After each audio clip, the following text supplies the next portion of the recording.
Hello, everybody. Thank you for joining us today. Um, this is the Orlando Sentinel editorial board interview with Karen Green. She is a Democrat who is seeking a congressional seat in U.S. House District 7, which takes in a really big hunk of um, the coastline from Daytona all the way down to the Canaveral National Seashore, and then comes over through Seminole into Orange counties, including a good bit of Apopka and Maitland. So it's a big district, covers a lot of Central Florida. And um, Karen Green has been active as a community leader and with the state Democratic Party. And her opponent, who did not join us today, is a combat veteran and business owner named Corey Mills, and he's a Republican. And as I said, he didn't join us today, but we will be spending some time with Dr. Green covering some of the issues that she has brought forward, and we look forward to a good discussion. So I'd like to dive right in with, I think, something that is on everybody's mind right now, having just been pummeled by Hurricane Ian, and some parts of Florida have been absolutely devastated. Florida is not the only state that is being hit by an unprecedented level of national disasters, from ice storms in the Northeast, wildfires, hurricanes, mudslides, tornadoes, drought, flooding. One of the issues that has been brought forward in the past and was a pet cause of Senator John McCain was that he believed that the United States needed a national catastrophic fund. Do you believe that's something that the time has come for? And if not, what national solutions do you see to the increasing amount of climactic and natural disaster turmoil that the United States is seeing? I think that is one of the most important questions you could pose this morning, starting off on the helm of getting out of Ian. First, let me thank you to the editorial board of the Orlando Sentinel and you board members, but more importantly to the listeners and the viewers across this district and across the state of Florida. I also want to extend my condolences to those who are bereaved and those who are struggling to rebuild after this horrible climatic disaster. We've seen, there's no question, the elemental changes is due to climate change. I cannot stress that I've experienced maybe approximately 7 major hurricanes, but the intensity of these hurricanes within the last, say, 7 years have become more frequent and more devastating. And so I would also be one to look at means. I really think climate change, I really think also that the conditions living in Florida, a sunshine state, where the tropics is always brewing. I think the preparations that need to happen, you're right, there needs to be a fundamental federal funding for these kind of catastrophes that are ongoing. And I would be one to move towards that, particularly within the Caribbean and the tropics where we've experienced this, but more so to invest in infrastructure that would protect us with resources for solar systems, environmental precautions to take care. Our grids should be protected. And so I strongly believe in an infrastructure that would protect that, and we would resource from our natural resources here in the state. Again, I just want to stress, because there are people in our district, in Seminole and in Volusia County, that are still without power, still without support and services. And I am dedicated to make sure that we get past this together. I thought I'd switch topics to something that seemingly everybody cares about, including politicians on both sides of the aisle, that is prescription drug prices and lowering them. As I said, both members, parties of Congress say they are for it, it has yet to happen in any meaningful way. Do you have any, excuse me, do you have any plans for how you think that could happen? Well, and thank you again for asking that, Scott. Florida, as the retirement state, where there's so many people here whose choices of having to choose to buy food or medication should never happen in a modern world, more so in a country that is said to be the beacon of hope. I can attest to that, having gone through my own medical crises and walking through the district. I hear people talking about this. We have veterans in our country, in our district, who served, and not just them, but in most cases, their families. The pandemic did a horrible number on us economically. And Scott, I think if there was ever a time where humanity, survival, and life should not even be questioned, it's not just healthcare, it's the. And so, yes, I would be one to recommend that we look at options. We've done this in the state of Florida before. And speaking to people who are suffering from PSD, people who believe that medical marijuana is an option, the cost of importing and manufacturing or prescription drugs, alternate and solutions, just there's so many choices.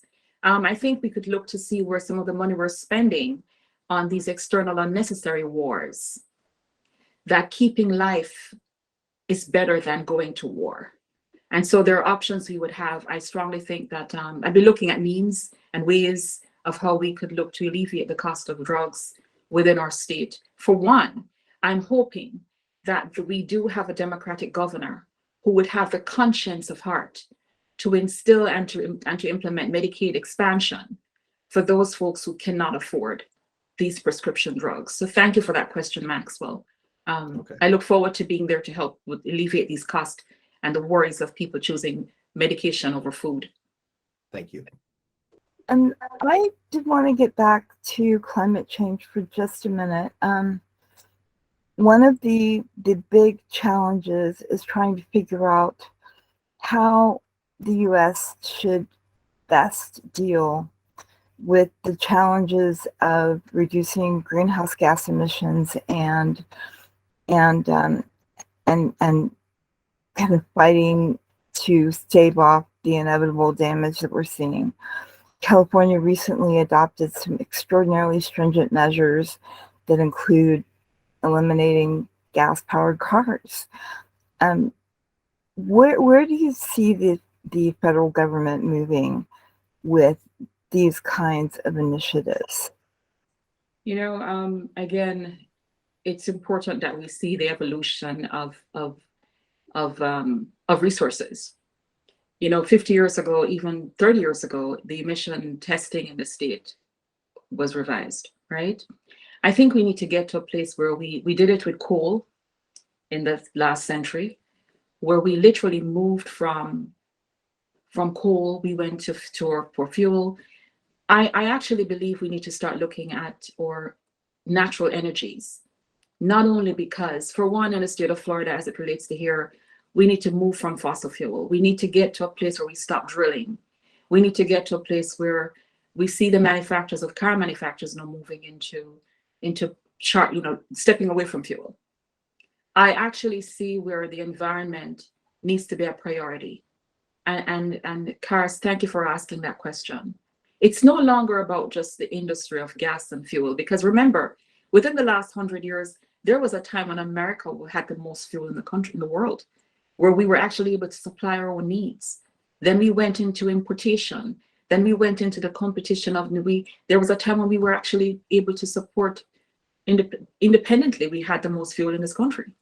And so where we are now, I think California's lead on this. How interesting is it that California, like Florida, are both sunshine states, right? So there are natural resources. I'm hoping that with the science and discovery and research, that we will get to a place, the same investments that are being made to go to space, that we will now try and find the same kind of investments looking at how we can protect our environment, and not to end up like China with that kind of pollution-driven environment, but to protect, another interesting thing, remember when COVID hit, that people who were medically more vulnerable were people who had respiratory issues, right?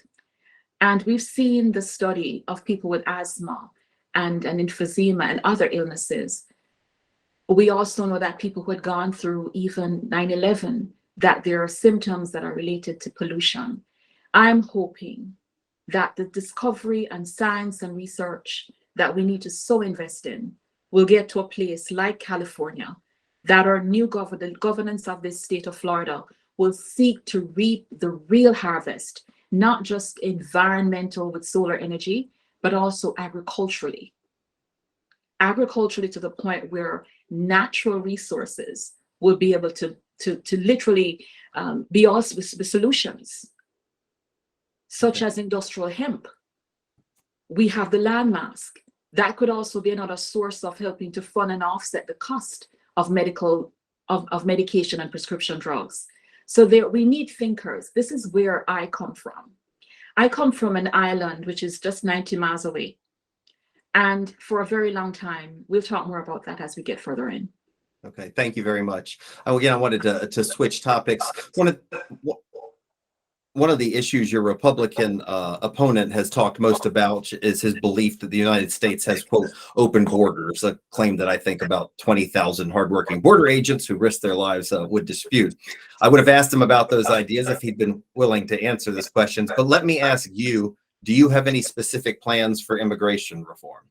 Wow. Well, thank you for asking that profound question. And yes, my opponent has chosen not just once, but a few times to avoid being in any kind of debate with me. On this topic, as far as I'm concerned, the borders we need to protect are red line borders, the ones that they've created. This country was built by immigrants. From my accent, you know I wasn't born here. I came from a neighboring island in the Caribbean.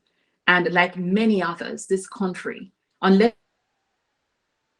somewhere here, I find it very interesting. And to go back to your question, Scott, the solution to this, I really feel that not only did we have, because of the pandemic, we have seen an increase in the numbers of people trying to get here. We've also seen, because of the unrest in Central and South America, political unrests, that people are fleeing, coming to the country of hope. We've seen an undue war, in my opinion, one that my opponent supported with his association with President Trump, wherein a Ukraine unnecessary war, there are people fleeing to this country. So to respond to your question, I think we need to go about, as America, trying to help nations by supporting them with their diplomatic maneuvering, helping these countries. I still think a humanitarian approach to helping anyone coming as a pilgrim to a country to flee poverty and or political unrest, it should never be seen as anything to ostracize a nation. So I'm with you. I hope to get to Congress as an immigrant myself to show that there is hope, there is prosperity if we choose to help people where they are with negotiations of diplomacy and try to maintain this by living by example. Thank you very much. I just want to follow up on that because one of the things in our post-Ian discussions was where Florida is going to find the workers it needs to rebuild, and I would like to know what your ideas are on that, given that one possible source is some of the people who are in this country seeking asylum, who are legally here. Do you see a potential role for the federal government to consider for these workers that would allow them to work on hurricane recovery and possibly earn a shot at permanent status in this country? I think that is an absolutely wonderful and brilliant question. I've lived through some of the worst hurricanes. In Hurricane Andrew, the aftermath of Andrew in Miami, the support I literally was a part of the front line, even going into Katrina. It was only weeks ago I met with our Lieutenant General who was there in Katrina. At the time I worked in the travel industry, and I had the opportunity of going there to help with the relief with vessels to support these needs. After Hurricane Andrew, I was married to a police officer. And at the time I was a nurse, and these are frontline workers wanting to help. Let me say this to you now. There is no way, there is absolutely no way we don't have the skilled workers nor the people who are able to work manually in our society, in the state of Florida particularly. We did it before with farm working. There is no reason why we should not extend this to the infrastructure bill. There's no reason why we shouldn't. There was a slogan that came after Hurricane Andrew: we will rebuild. When you see the devastation in South Florida, I think this is an absolute wonderful opportunity, not only to give people who see themselves as undocumented, but give them the independence to work and to contribute, to pay taxes and to help rebuild these roads and walls. And so I think that is a brilliant idea. Yesterday we had those discussions, my team and I, thinking how could we better enforce this kind of support. Sending people to shipping them off to Martha's Vineyard, people who are in the process of being documented, who are skilled laborers in most cases, or better yet, wanting to work. I think this is an opportunity to extend some form of TPS or some form of extension to these people wanting to support and to help us rebuild. So I think it's brilliant. I hope I get the opportunity to make those recommendations when I get to Congress.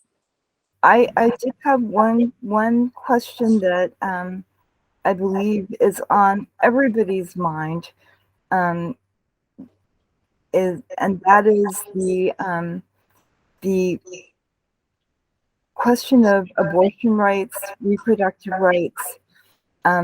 Florida is facing some decision points, and of course Congress has pending legislation. What do you think the United States should be doing on the issue of reproductive freedom? I think of all the questions you posed this morning, this is the core of where I stand, and having spoken to the people in my district. This is the one point of reversal of freedom that has no boundaries in this district and across this country.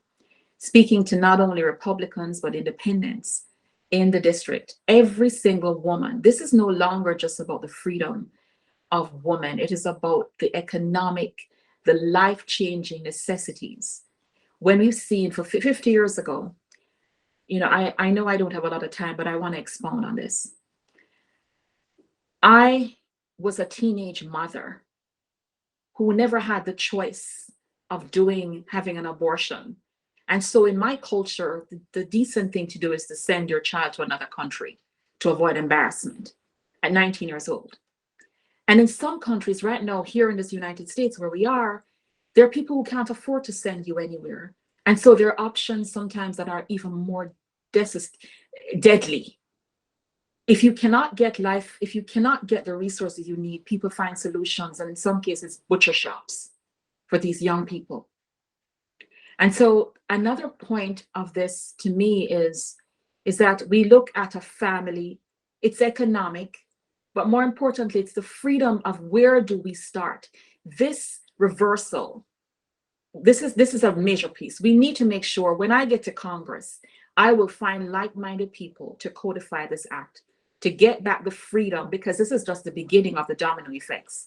There are people who are not only wanting to be election deniers, but my opponent, Mr. Mills, has actually gone further by literally saying that he would not support, he's against abortion. Under no circumstances, I hear he's quoted that not even incest or rape, he would have any consideration for this. I also hear that he's been endorsed by some of the most radical of the folks who refuse to even give this any consideration. The Supreme Court ruled on this, but I actually believe, for the reasons we need to make sure that we have a House of Congress, we support the democratic values of freedom, because let me just be clear, this is an economic piece. It is not just, how can you tell a 15-year-old to have a child when this person is still living in a home with a mother who is 40 years old, who is the single mother of 4 children, who now has to, she's not able to afford rent, she's not able to afford a mortgage, she can't afford insurance to cover the that just hit our houses. But now we have a 3-generation because maybe her mother has been helping her since the pandemic, having moved into her house. The crisis is beyond this. And I believe that if you are going to give people the right to bear arms, as I believe people should because it's constitutional, I don't believe the federal government has any right in reversing the choice a woman makes about her freedom, what she does with her body. You know what's interesting, my sister, is that in conversations in the district, this abortion reversal has affected men just as much. It's an economic piece to men because some families have had enough children. And seeing where we are now with the economic hardship, I've spoken to fathers who have 4 children who said that what happens if his wife gets pregnant again and they can't afford another child? So this is not about trying to restrict. It is really about taking away our freedoms, and it touches the core. Only this week we hear they're going after the reversal of affirmative action. We hear them going after, pretty soon we talked about, we're looking at the reversal of the LGBTQ community. We're looking at situations where the environment was never a concern to these folks. So I believe at this point, and the question of women's freedom, it is one of the most engaging topics because it's not just about the rights that were restricted from us. Women fought just as much as we fought to protect civil rights, almost the same time 50 years ago, to get Voting Rights Act preserved. And how ironic is it that this is the same group that is going against us at this point? So I am hoping, with my own experiences, at 27 years old, to have been diagnosed with uterine cancer when I believe that women's freedom has to do with a woman's health care. Preventative care and proper care should never be challenged. And I'm going to be standing with partners. I'm going to be standing with Planned Parenthood and every family, every woman who believes that her choice, her body is her decision.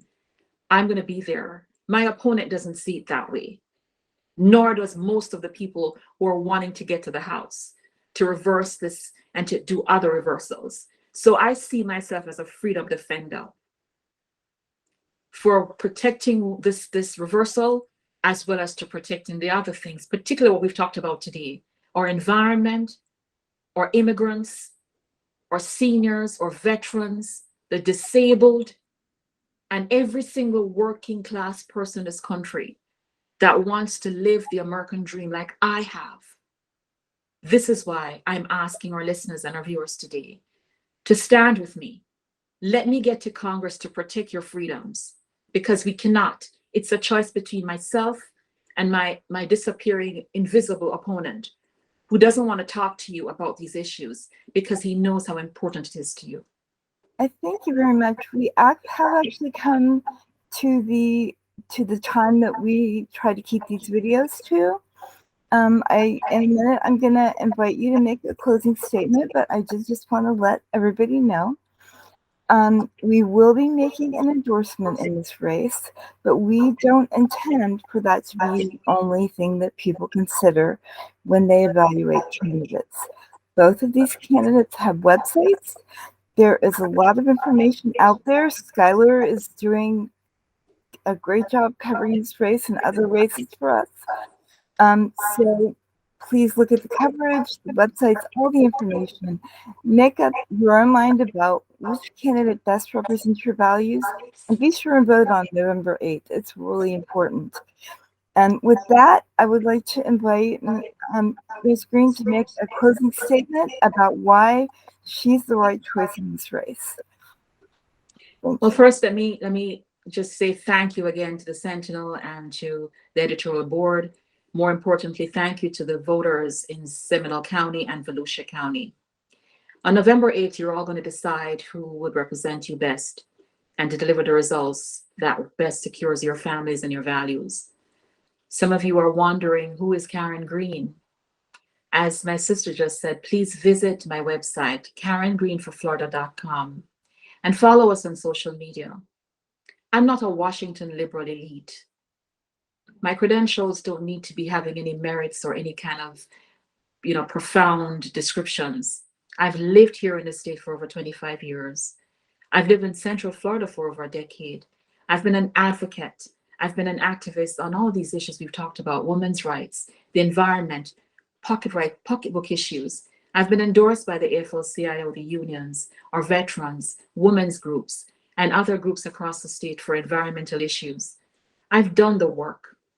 I'm not a Trump elite supported person who believes that I don't even have wealthy friends. What I have is that most of my contribution has come from locals. Even my senior staff are mostly volunteers. But we're here. We're here because the values need to be protected.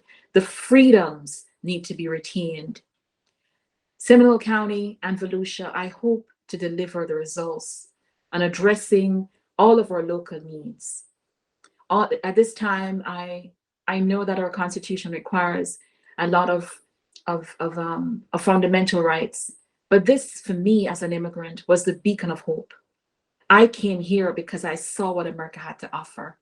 I, like many of you, live the American dream. And so I'm asking you today, as we pray for the people in the state who've gone through the horrible hurricane, we're still in hurricane season. I ask you to be prepared, continue to be vigilant, however you can help with those who've been devastated. Here's where I am. I've been here. I've been on the front line helping those people who've gone through Maria, Ian, Iron, Andrew, you name it. This is not going to be a one-day task. This is going to be an ongoing restoration, development, and support. And if you can think of anyone, I know the name Karen in some cases has gone rogue with a bad taste, but I want to rebrand me as Caring Karen. I'm going to be here if and when you elect me. Before that, let me first ask you, please, I humbly ask you for your votes. Instill in me the trust you gave me during the primaries. Entrust me with your votes. Let me protect it. Let me help us get through this together. Securing your rents, securing your houses, making sure your insurance is secured, making sure that our families are fed, our pocketbook issues. And I can say this to you, across this great country, as far as the South as the American Samoas, Hawaii, the U.S. territories, Puerto Rico, the U.S. Virgin Islands, and all of us living in Central and South America, the Americas, today, as Americans combined, united, I ask you, let us have a heart. Let us take care of our, not just send politicians and millionaires to Congress. Let us send people who've had the life experiences like I have had, the ups and downs, one who can relate like you can.